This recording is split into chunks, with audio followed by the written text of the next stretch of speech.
Bio Bio Televisión, con el auspicio de Libérate del estrés con Melipaz, tranquilizante natural de NOP Laboratorios, pinturas y adhesivos Lanco. Llegó la nueva forma de pintar con despacho en 24 horas. DVA Capital, invierte en la transición a energías limpias. Conoce el eFund en dvacapital.com. Y nuevo Aeolus GS Cross de Dongfeng. SIDEF, garantía de confianza. Presentan comentarios de Tomás Mochiati. Sabemos que la pelea contra el cambio climático se gana eliminando las emisiones de CO2. A partir de eso, creamos eFund, un fondo que invierte en las compañías que están liderando la electrificación del mundo. Invierte en eFund, sé parte del futuro eléctrico y sube los sentidos de tu inversión. ¿Andas acelerado? ¿Te sientes más irritable y alterado? ¿Te cuesta dormir bien? Tranquilízate naturalmente con Melipaz, que calma la ansiedad, relaja y reduce el estrés. Libérate del estrés con Melipaz. Pídelo en todas las farmacias del país.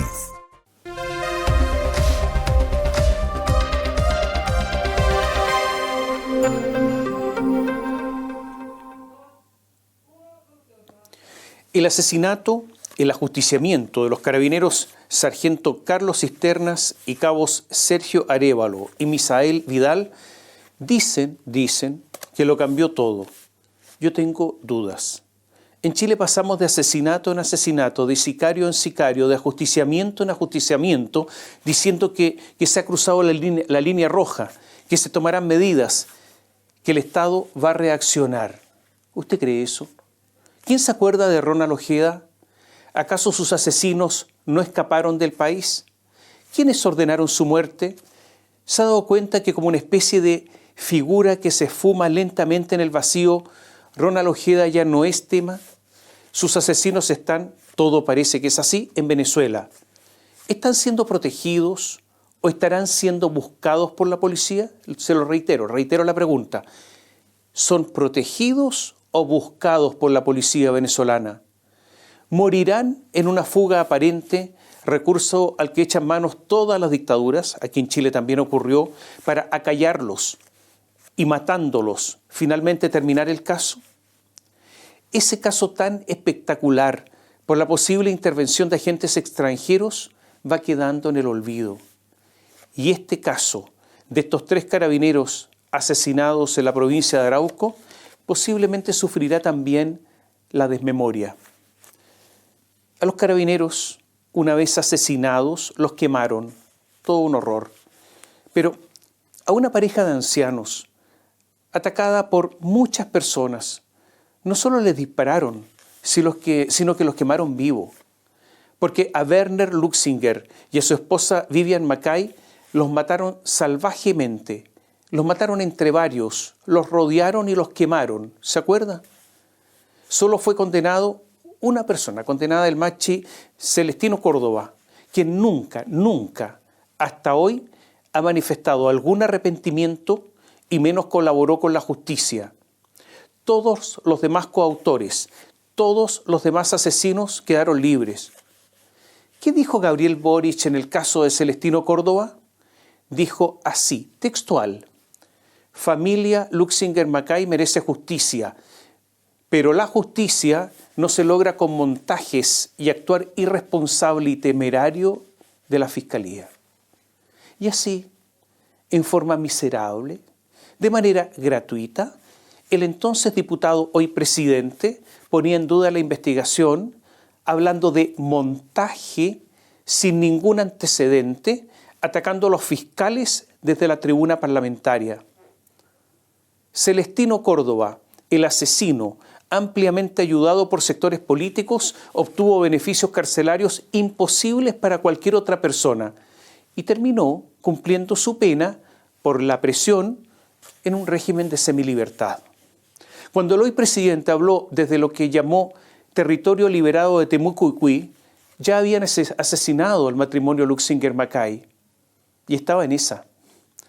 La verdad es que no le importó. Posteriormente, a ese territorio donde sí él podía entrar y los otros no, recuerde que no pudieron entrar cerca de 600 miembros de la Policía de Investigaciones y tuvieron que escapar con un muerto. Bueno, cuando habló de territorio liberado, hay que preguntarse, ¿liberado de quién? Y la respuesta es muy simple, es obvia, liberado del Estado de Chile, liberado de sus leyes, liberado de sus policías. Bueno, ahora Boric como presidente representa al Estado que él se regocijaba que ahí no podía entrar. Perdón el lenguaje, pero ¿se da cuenta de la majamama, del desbarajuste mental que hay en todo esto? Cuando asumió este gobierno se hablaba del territorio liberado, del Gualmapu, ¿se acuerdan? De plurinacionalidad, casi de un autogobierno en el sur de Chile y naturalmente del retiro de los requerimientos por ley de seguridad del Estado, lo que se hizo, de la no renovación del estado de emergencia en el sur, en la macrozona sur, lo que en un principio también se hizo. Y se hablaba de que no había terrorismo en Chile. Naturalmente que entiendo esta majamama mental, mejor dicho, el fárrago. Y a eso agréguele lo del perro negro matapaco, un símbolo del octubrismo, de ese punto central, el corazón del octubrismo, que es la Plaza Baquedano, que era llamada por quienes hoy gobiernan Plaza Dignidad. ¿Se acuerdan? En ese concepto de dignidad estaba el perro negro matapaco, los atentados al general que ganó la Guerra del Pacífico, el general Manuel Baquedano, y los ultrajes a los restos del soldado desconocido. Los que mataron a los carabineros eran perros matapaco, porque los símbolos son la concreción de una idea. Ahora, la primera imagen burda del perro, aquel del perro matapacos, como le llamaban, bueno, está ahí. Ustedes jamás... ¿Qué dijo el presidente Gabriel Boric? Ustedes jamás van a encontrar una declaración mía festinando o haciendo gala de aquello, del perro matapaco. Pero lo acompaña su imagen, porque, según se denunció, hasta en su computador había una imagen del perro matapaco y también cayó convenientemente. Los humanos que eran acompañados por el perro y sus imágenes, ¿quiénes eran? La primera línea, bueno, fueron sonora y entusiastamente aplaudidos por nuestra primera magistratura. Ellos eran los que iban con el perro matapaco. Vaya confusión mental, vaya majamama, ¿no? Ahora dicen que mantenía distancia y que nunca le gustó el asunto. La ley antiterrorista, esta semana, después de todo lo que ocurrió con estos asesinatos, fue modificada, que venía de los tiempos de la dictadura de Pinochet. Recordemos que esta ley antiterrorista fue modificada en primer lugar en los tiempos del primer gobierno de Sebastián Piñera. En esa época, el Partido Socialista y el PPD decidieron legislar para que la ley antiterrorista fuera inaplicable, para que fuera letra muerta. Y esto se dijo en su momento, ellos son responsables. Establecieron, aprovechando sus mayorías parlamentarias, que para que haya terrorismo era necesario que exista el ánimo de provocar terror, la intención de provocar terror. Todos sabíamos, se dijo, insisto, en ese momento, que probar en tribunales el ánimo es prácticamente imposible.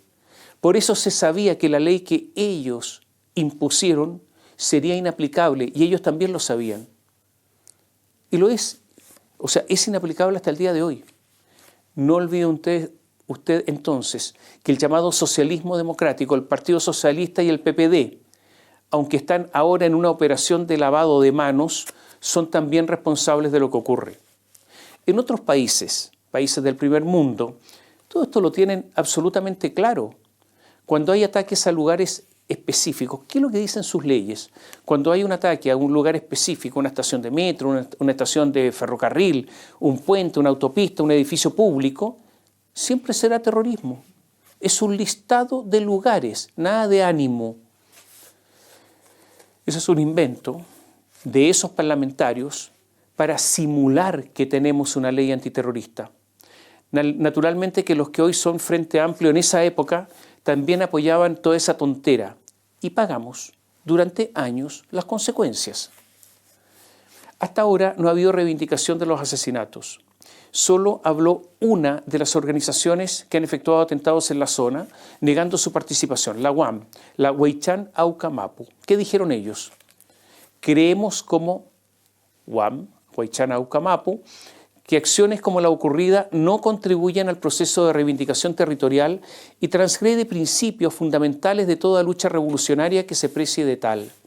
Desconocemos y rechazamos el origen de este despreciable acto de crueldad y ponemos en duda la supuesta autoría mapuche, como también repudiamos cualquier imputación a nuestra orgánica.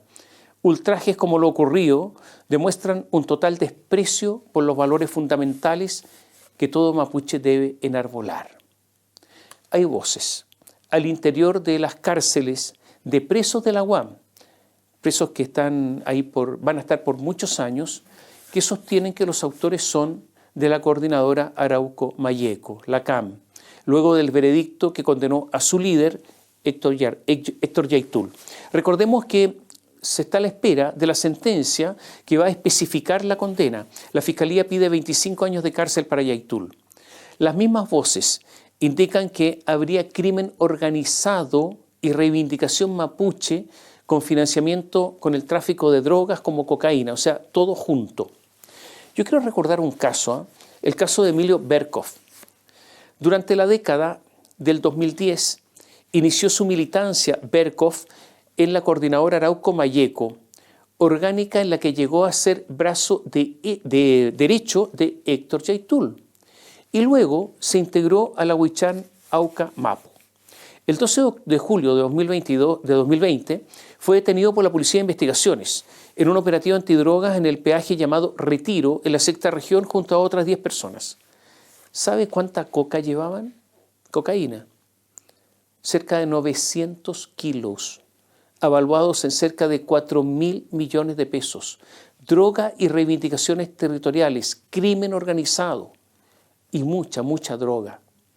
El 1 de mayo, quiero hacer otro recuerdo porque lo de Emilio Berkov es algo muy decidor. El 1 de marzo de 2008, a consecuencia de una operación militar, murió el número 2 de las Fuerzas Armadas Revolucionarias de Colombia, las FARC. Él se llamaba Luis Devia, pero era muy conocido o solo conocido como Raúl Reyes, alias Raúl Reyes. Él era conocido también como el canciller de la FARC. En su computador se encontraron muchos correos electrónicos y entre ellos unos en que este Raúl Reyes hablaba, mandaba mail, recibía mail de Manuel Olate Céspedes, alias Roque Olate. ¿Y sobre qué hablaban? Sobre la eventual coordinación de un entrenamiento armado para grupos mapuche, los cuales viajarían a Colombia para iniciar su instrucción militar. Todos sabemos que las FARC estaban, y las actuales disidencias están, relacionadas con grupos criminales de narcotráfico. O sea, este asunto viene desde hace mucho tiempo. También había un correo, o varios, con la directiva máxima del Partido Comunista Chileno. En algún momento, la Fiscalía colombiana solicitó la extradición de este Manuel Olate Céspedes, alias Roque Olate, militante comunista, para ser juzgado como colaborador y recaudador económico del grupo en todo el cono sur. La solicitud de extradición hecha a Chile recayó, ¿saben quién? En el juez Sergio Muñoz, el mismo, el de la Corte Suprema. ¿Y qué dijo el juez Muñoz? No hay fundamentos serios para dar lugar a la extradición. Este asunto viene desde hace años. ¿Y por qué le cuento todo esto? Le cuento todo esto porque hay reivindicaciones territoriales, pero también hay movimientos armados, entrenamiento militar, robo de madera por cientos de millones de dólares, asesinatos, atentados, políticos involucrados, por lo menos apoyando, tráfico de drogas, crimen organizado. Todo junto. Hay antecedentes concretos sobre hechos delictuales en que, pese a ser pesquisables, no son investigados. Los fiscales y los jueces están atemorizados, muchos paralizados. Hace ya tiempo que la Corte Suprema autorizó a los jueces de la zona a trabajar en forma telemática, incluso desde otras regiones, porque tienen miedo a que los ataquen y los maten. Lo que le quiero decir es que lo que ocurre en la zona es grande, es muy grande. El asesinato de los carabineros, esa masacre, su incineración para dar la sensación de impunidad, solo tenía por objetivo demostrar el poder. Eso de transitar por un camino kilómetros en la camioneta blindada robada a los carabineros para después prenderle fuego con sus cadáveres en la parte posterior, solo tiene como objetivo demostrar poder y provocar terror, provocar miedo. Aquí mandamos nosotros, ese es el mensaje.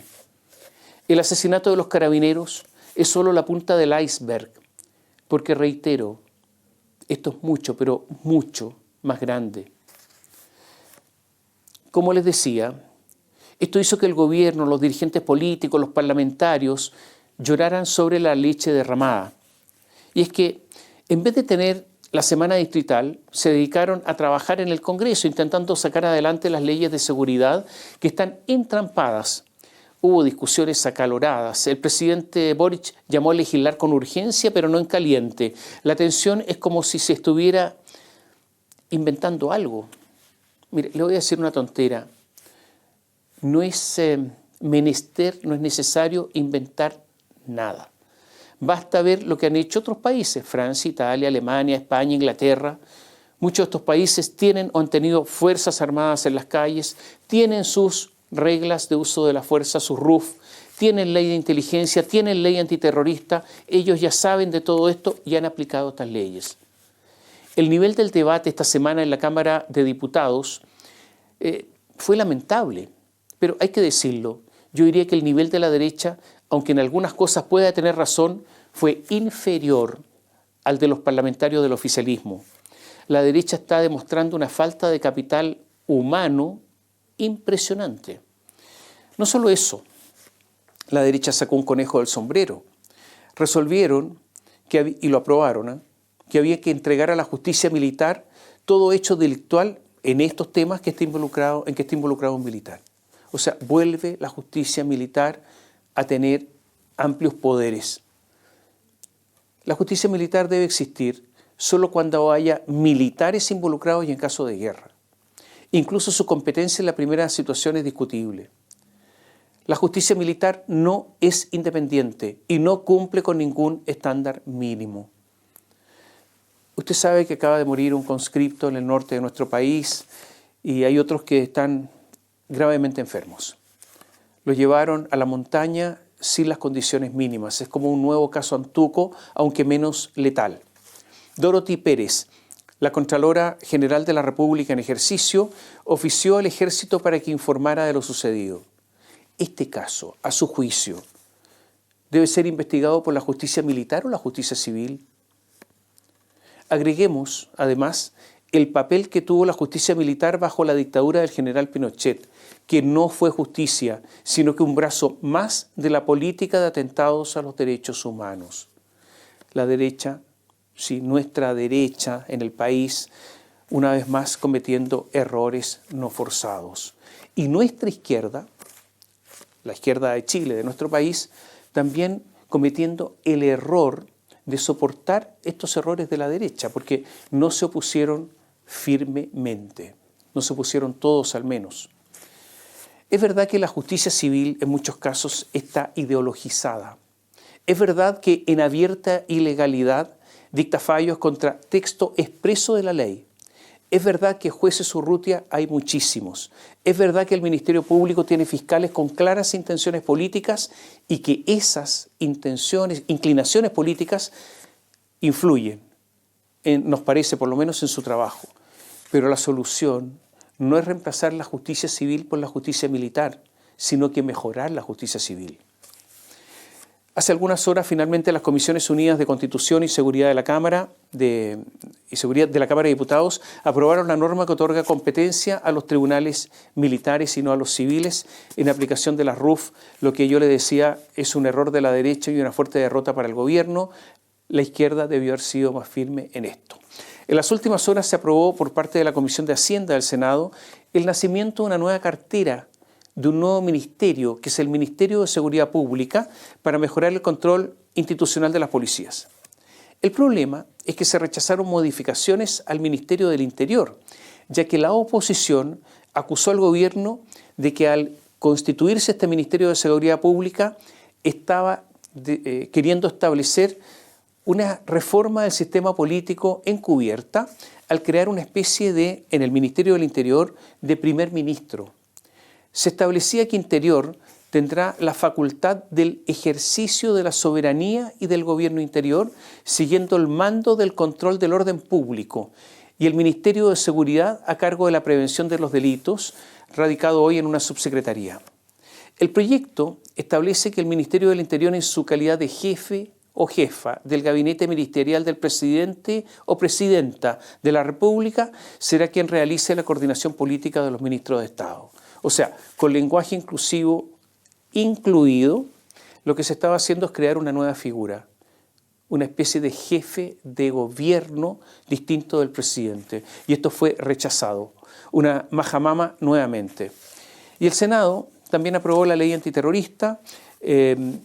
No estaban de acuerdo en el Partido Comunista con la figura del terrorista individual, como si los lobos solitarios no existieran, pero esta aprobación de la ley antiterrorista debe ahora verse en los próximos días en la Cámara de Diputados. En la columna anterior dijimos que lo ocurrido en el Encuentro Nacional de la Empresa, la ENADE, con Gabriel Boric como figura principal, sería olvidado de inmediato. Y esto ocurrió, pero yo se lo confieso, ni yo creí que fuera un olvido tan rápido. Porque los acontecimientos están devorando tanto gobierno como oposición. El presidente Gabriel Boric trató vanamente en la semana, cuando esto ya se había olvidado, de reflotar el asunto, pero yo creo que lo hizo de manera artificial. Sin ninguna razón de oportunidad, criticó al presidente de la Confederación de la Producción y el Comercio, Ricardo Mewes. Boric dijo sobre las palabras de Mewes en la ENADE: creo que no fue un discurso colaborativo. Solo se dedicó principalmente a criticar las diferentes medidas del gobierno sin ofrecer alternativas. Y Boric destacó, eso sí, las palabras de la presidenta de ICARE, de Karen Tal. El problema es que ella no representa a ningún empresario. Y Mewes sí. ¿Qué le contestó Mewes? Dijo: lo que el sector privado tenía que decir en ENADE lo dijo con claridad y respeto, representando a miles de empresarios de todos los sectores y tamaños. Y agregó, respondiéndole a Boric, propusimos, porque Boric había dicho que no habían propuesto nada, dijo, propusimos 7 caminos de solución, 7 acciones en que debemos enfocarnos en reimpulsar el crecimiento y que habían presentado su propia propuesta frente a la reforma tributaria, dijo además. Lo que ocurre en verdad, y lo hemos dicho antes, es que hay un abismo entre el gobierno y la mayoría de los sectores empresariales y entre el gobierno y la oposición. Hay modelos de país tan diferentes que es casi imposible que haya acuerdos. Es tan simple como esto. Y la raíz profunda es más que social, más que económica, es cultural. Esa es la diferencia. No hay que olvidar que desde la democracia cristiana, pasando por el PPD y el Partido Socialista, hasta el Partido Comunista, hubo apoyo al proyecto constitucional de la Convención Constitucional, el texto de Loncón, de Baza y de Atria. Ese proyecto impulsaba profundas reformas casi fundacionales. A eso, quienes se adhirieron a él no han renunciado, sino que según palabras de Fernando Atria, hay una lección, y es que hay que avanzar hacia allá, hacia el mismo lugar, pero más lento. Es la estrategia de la rana en la olla con agua, y el agua se va calentando lentamente hasta que ya es tarde para que la rana salve su vida. Mario Marcel es un hombre que sabe que dentro de sus obligaciones del cargo está el ser optimista. El asunto es que no tiene nada de técnico, sino que es un asunto emocional y apela a una especie de actuación. Marcel es, todos lo vemos, un mal actor y por eso este asunto le sale un poco como un aficionado, ¿no? El ser optimista frente a datos que no son muy buenos. El IMASEC, que es el índice de actividad económica, o sea, el crecimiento de la economía, fue de 0,8% en marzo, más débil de lo esperado, y un 0,7% inferior al mes precedente. En enero fue de 2,3%, en febrero de 4,5%, o sea, hay evidentemente un frenazo. El cobre está en estos instantes con altísimos precios y por eso en parte nuestro IMASEC. Pero eso no es fruto de nuestra economía ni del manejo de nuestra economía. La minería creció en febrero, y ahí está el precio, un 8,2%, un valor altísimo, pero cayó 1,3% respecto al mes anterior. La producción de bienes en 12 meses creció un 3,7%, pero respecto al mes anterior disminuyó un 1,4%. El comercio disminuyó en 12 meses 5,3%. El IMASEC no minero cayó un 0,4%.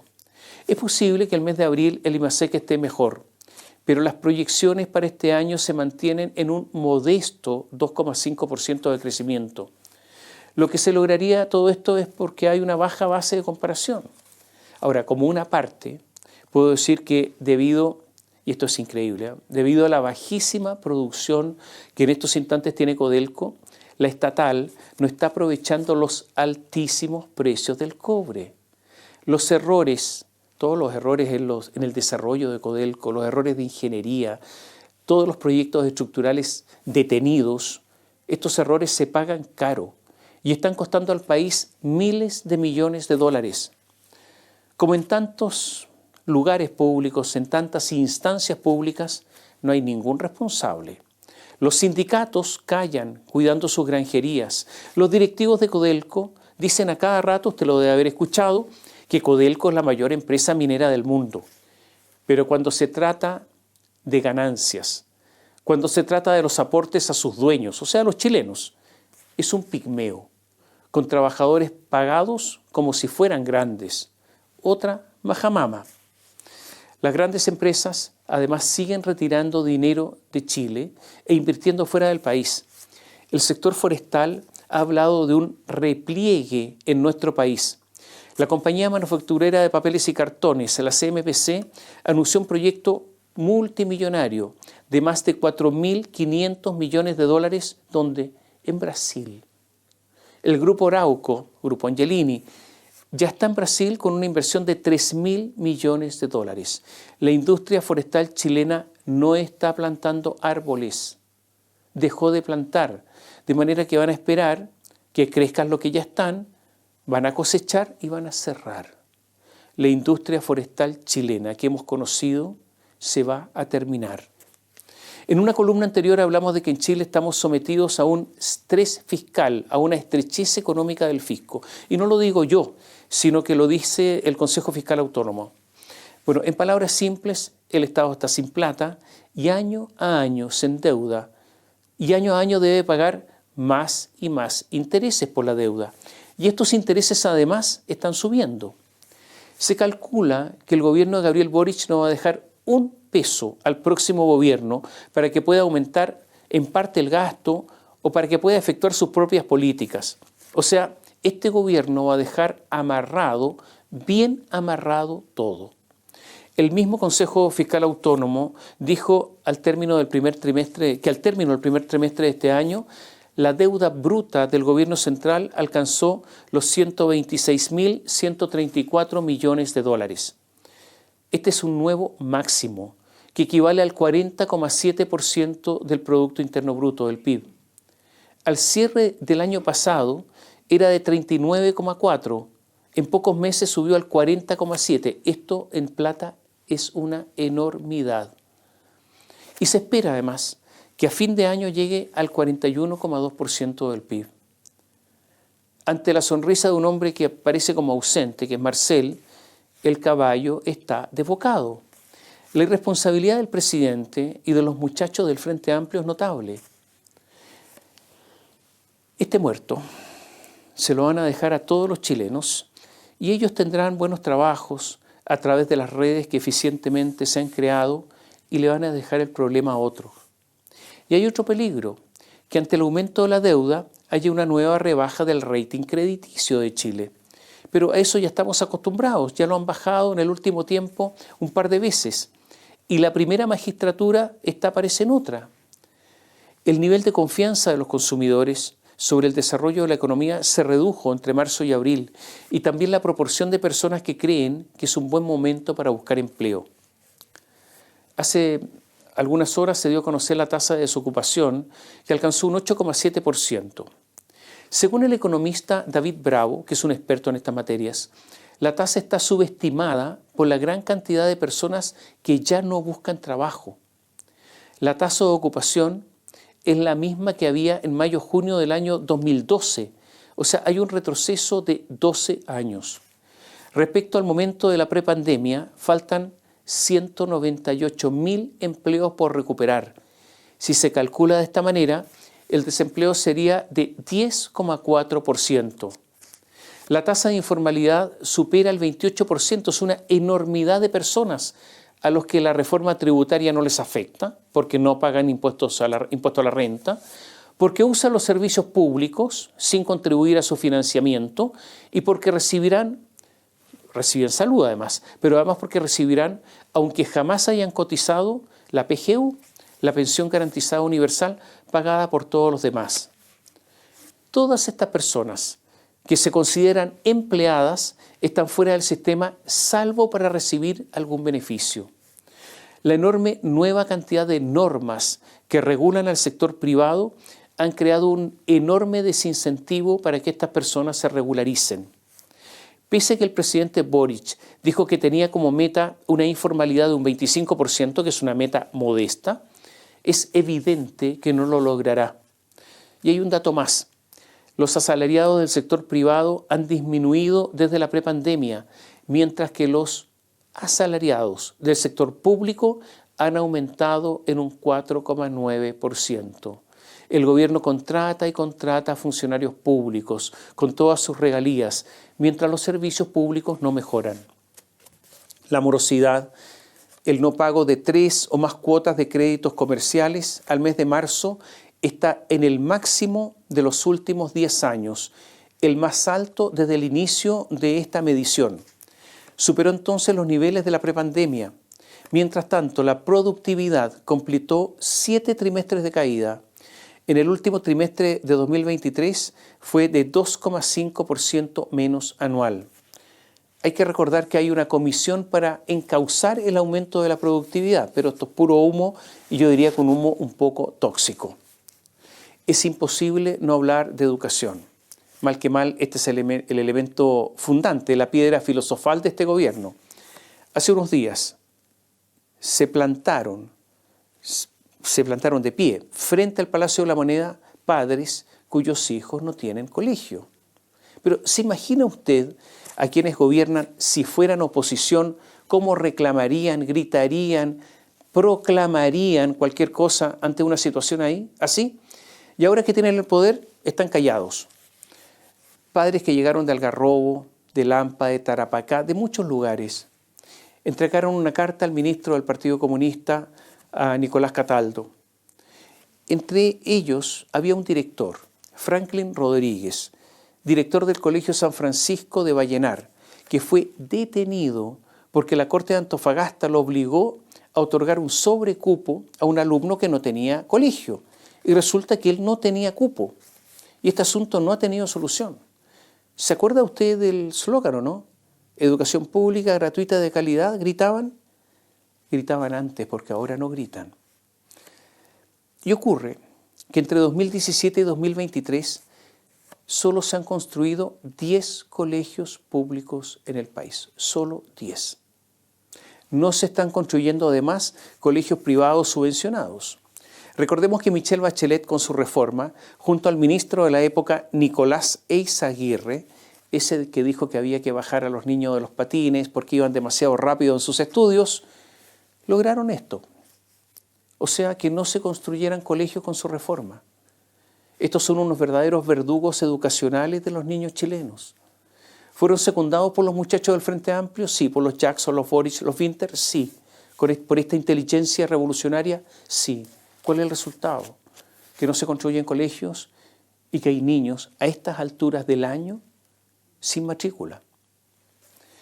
En política, yo les sugiero poner atención en el caso de Galvarino Apablaza, el llamado comandante Salvador. Galvarino Apablaza fue fundador y jefe máximo del Frente Patriótico Manuel Rodríguez. acusado de ser el autor intelectual del asesinato de Jaime Guzmán, que es el fundador de la UDI, y del secuestro de Cristian Edwards. Galvarino Pablaza es hijo de un suboficial de ejército que muy joven se integró al Partido Comunista Chileno. Después del golpe militar recibió entrenamiento en Cuba, peleó en Nicaragua contra el dictador Anastasio Somoza. El comandante Salvador siempre ha sido un protegido del régimen cubano.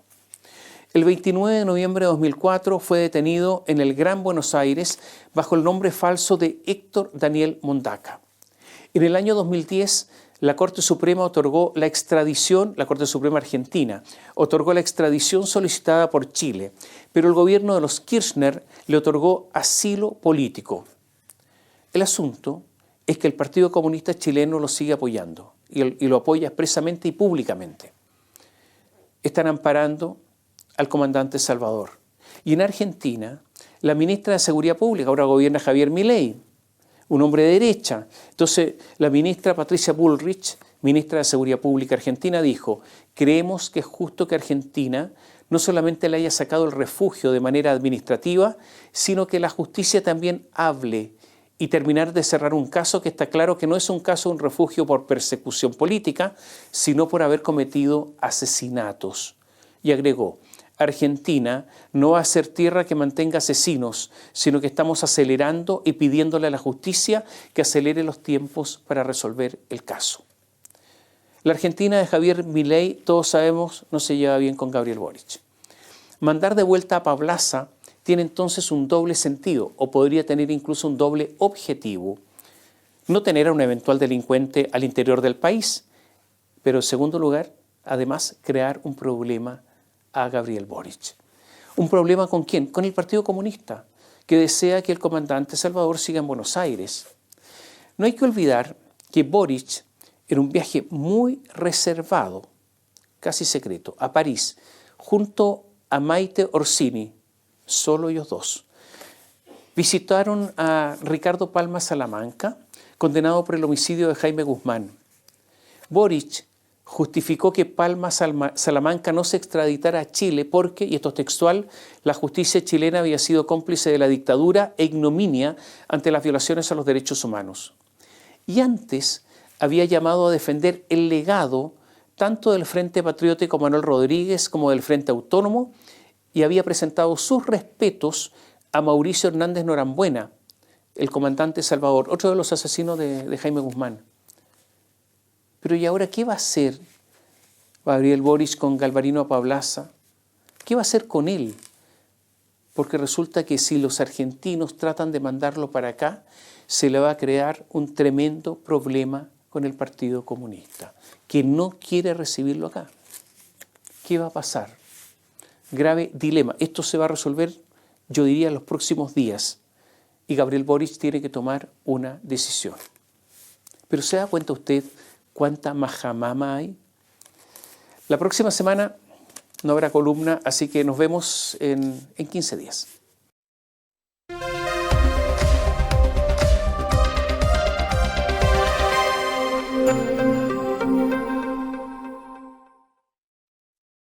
Bio Bio Televisión, con el auspicio de Libérate del estrés con Melipaz, tranquilizante natural de NOP Laboratorios, pinturas y adhesivos Lanco. Llegó la nueva forma de pintar con despacho en 24 horas. DVA Capital, invierte en la transición a energías limpias. Conoce el eFund en dvacapital.com. Y nuevo Aeolus GS Cross de Dongfeng. SIDEF, garantía de confianza. Presentaron comentarios de Tomás Mochiati. Sabemos que la pelea contra el cambio climático se gana eliminando las emisiones de CO2. A partir de eso, creamos eFund, un fondo que invierte en las compañías que están liderando la electrificación del mundo. Invierte en eFund, sé parte del futuro eléctrico y sube los sentidos de tu inversión. ¿Andas acelerado? ¿Te sientes más irritable y alterado? ¿Te cuesta dormir bien? Tranquilízate naturalmente con Melipaz, que calma la ansiedad, relaja y reduce el estrés. Libérate del estrés con Melipaz. Pídelo en todas las farmacias del país.